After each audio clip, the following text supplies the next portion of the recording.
boses ng aso yan ah. Oh. Oh. Uy. Uy.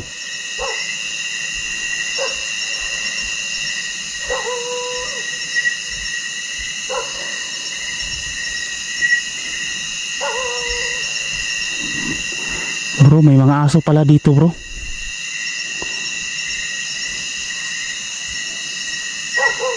Ayan oh.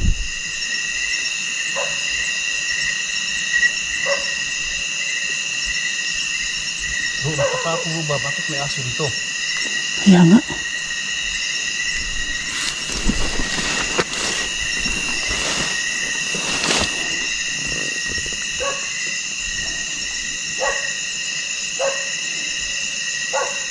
Ayan, aso. Aso talaga.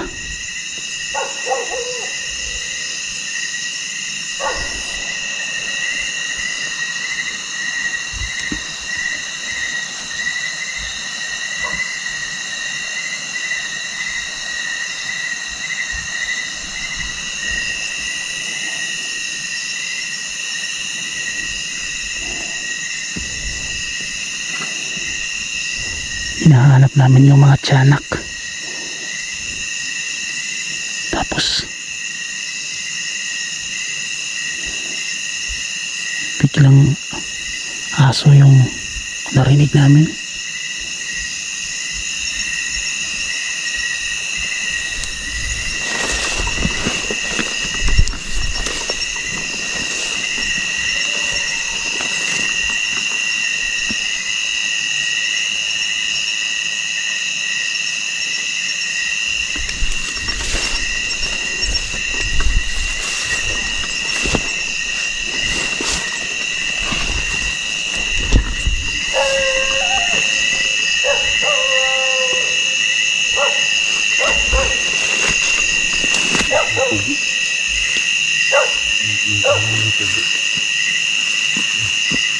Lakas ng boses ng aso bro.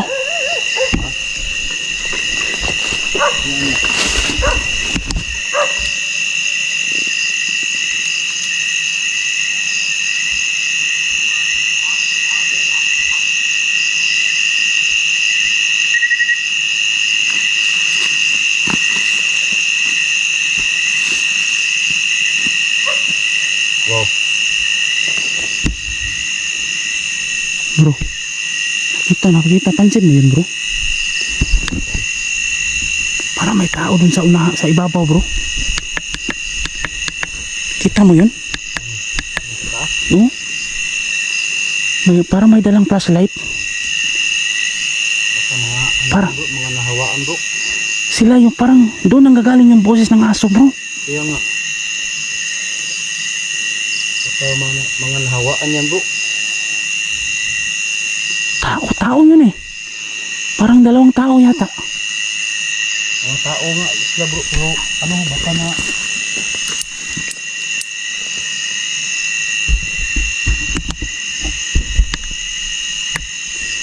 Galing oh.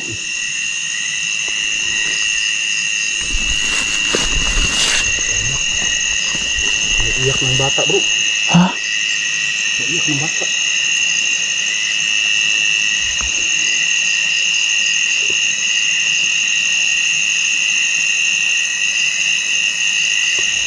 Yan mga lady. Ang pakinggan niyo masyado mga lady. Naiiyak ng ano ba? Sana. So may nakita kami doon na parang dalawang tao yata yun naka-flashlight at sa kanila nang galing. Doon nang galing sa kanila yung boses ng aso na narinig namin. Siguro ayun oh. Aso. Doong direksyon kaya tayo papunta bro. Para malaman natin kung sino yung mga taong yun. Sige bro, punta natin.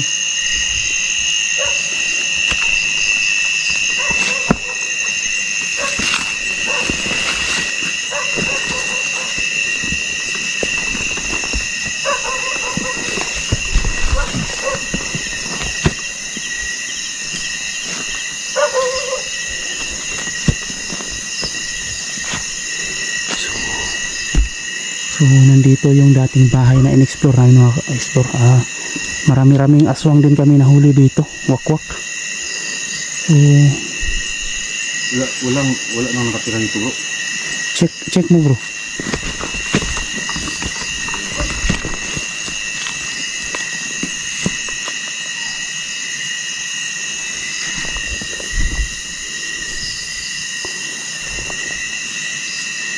Opo. Wala na. Naubusan na natin yung mga nakatira dito.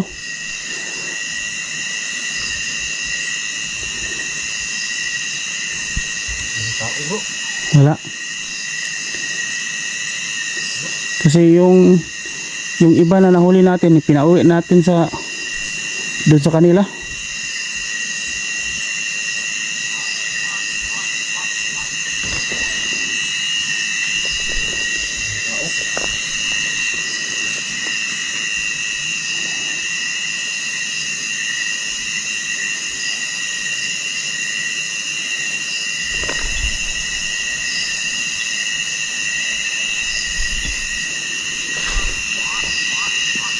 Ayan o.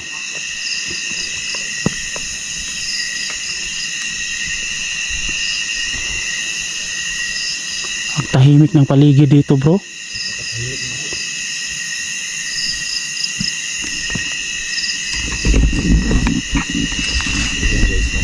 Napakatahimik na rito ang bahay, kubo. Wala na talagang matira rito kasi takot na sila. Kasi lagi silang binabalik-balikan dito, pinupuntahan ng mga wakwak. Kaya ayun, nililisan na nila yung bahay na yan.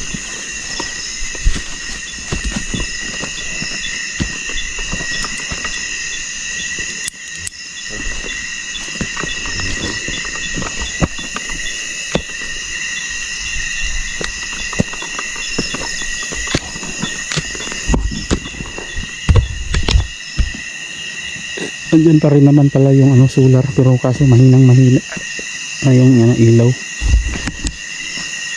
Wala na talagang nakatira. Talagang iniwan na nila bro, no? Oo. Takot na silang balik-balikan ba? Lagi kasi silang binabalik-balikan dito guys, mga wakwak. Kaya iniwan na nila yung bahay na yan. Tingnan nyo, wala talagang tao. Madilim no? Wow. Ayan.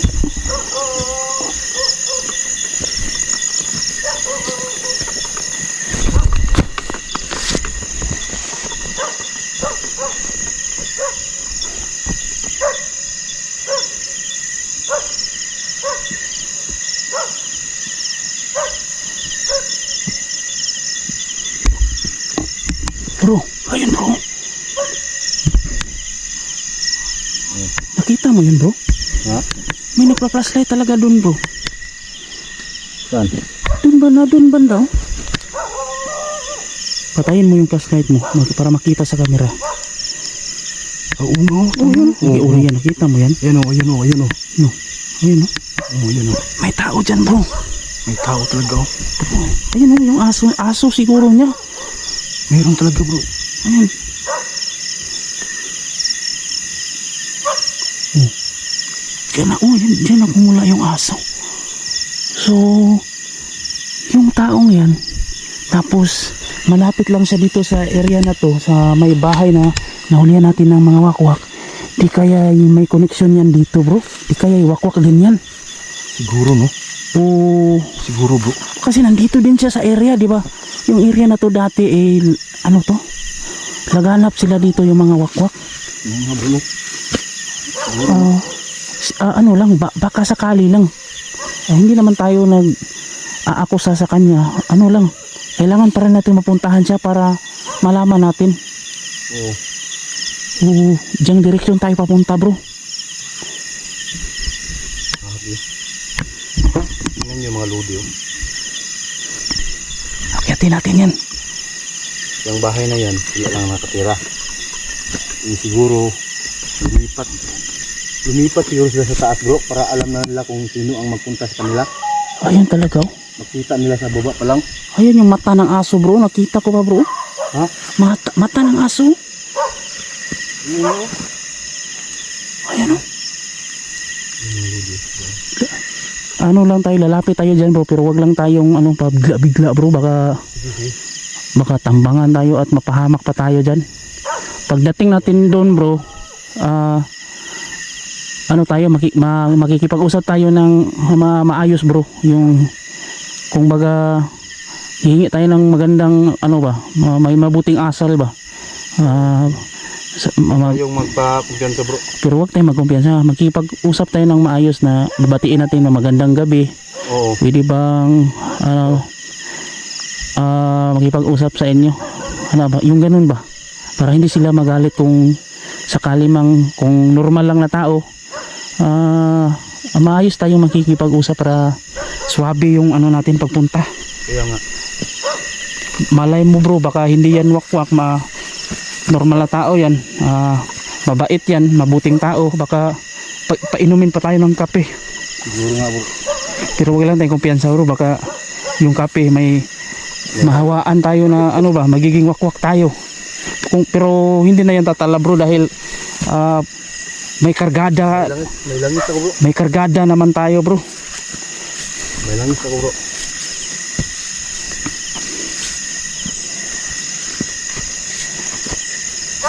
Ayan o.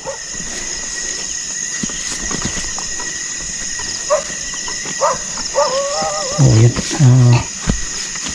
Parang hinihintay na lang nila na dumating tayo bro. Yung aso, ayan o, yung mata ng aso nakatingin na sa atin. Ay, parang inaabangan na tayo. Pero Hindi maklaro dito. yan yung aso.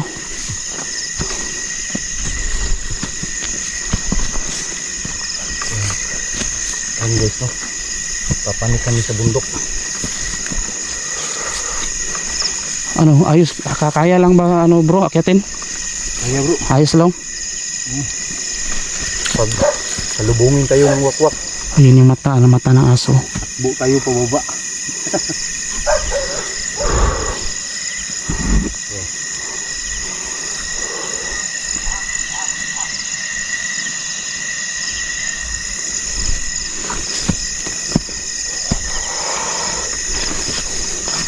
Dito yung area yung may sinunog din.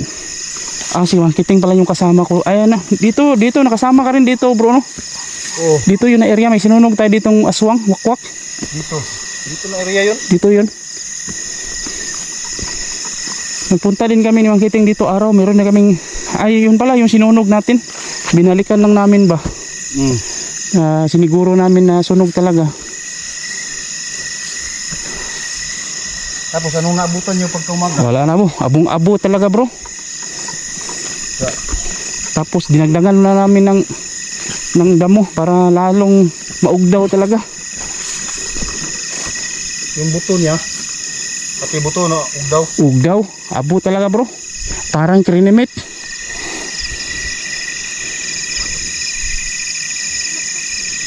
Yung bagas niya.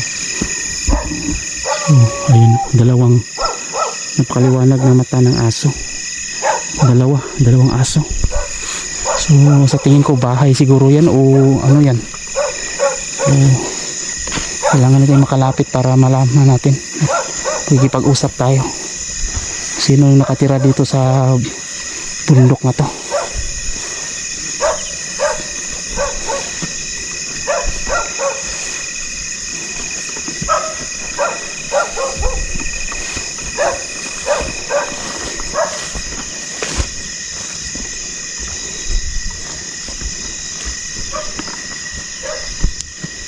May mga tanim pa siyang ano bro, balanghoy. Balanghoy? Ba, nakakalaso man itong balanghoy bro? Hindi bro. Ha? Hindi yun totoo yung sinasabing nakakalaso niya, nakakalanag. Dahil yan yung konsumo namin dati.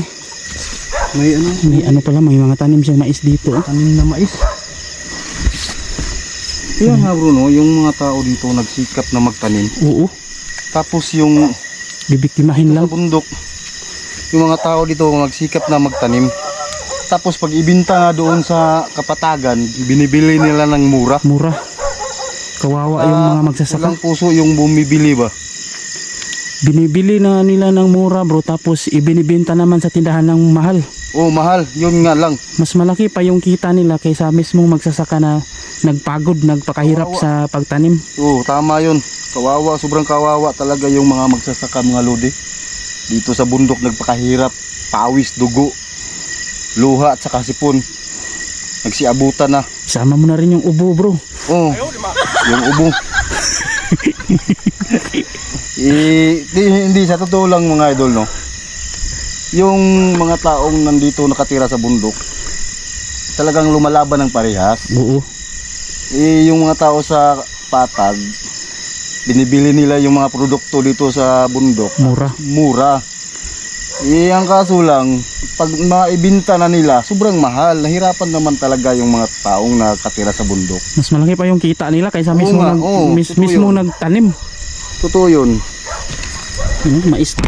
Nakagaw pansin lang talaga yung mga tanim ng mais, oh.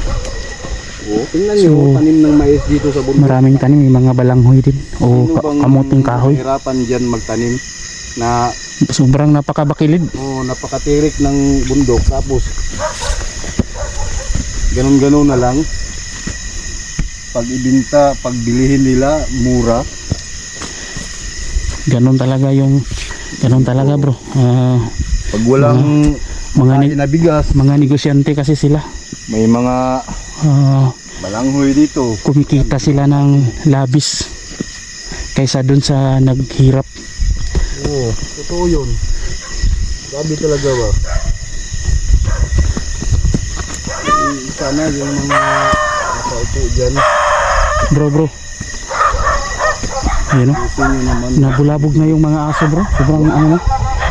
Patayin na lang natin yung flashlight bro, tapos huwag tayong magkamera para hindi sila magduda, tapos magkikipag-usap tayo ng maayos. Sige bro, ganun na lang. Pero pagkatapos natin kausapin bro, pakiusapan natin na pwede ba tayo mag-video, tapos ipaintindi natin kung bakit tayo nagbibideo. Oo. Kapag sinabi nilang oo, ayos lang, doon na tayo mag-video ha. Kaya nga. Pero habang palapit tayo, huwag tayo muna mag-video, baka kasi magalit. Hindi naman lahat ng tao Sa video. oo, yung iba ayaw talaga Oo. may video dahil gusto nila ng hindi sila gusto nila ng privacy. So lalapitan namin, pero magkikipag-usap muna kami ng maayos. Sige bro, tara bro. Bibiga lang talaga tayo. Oo.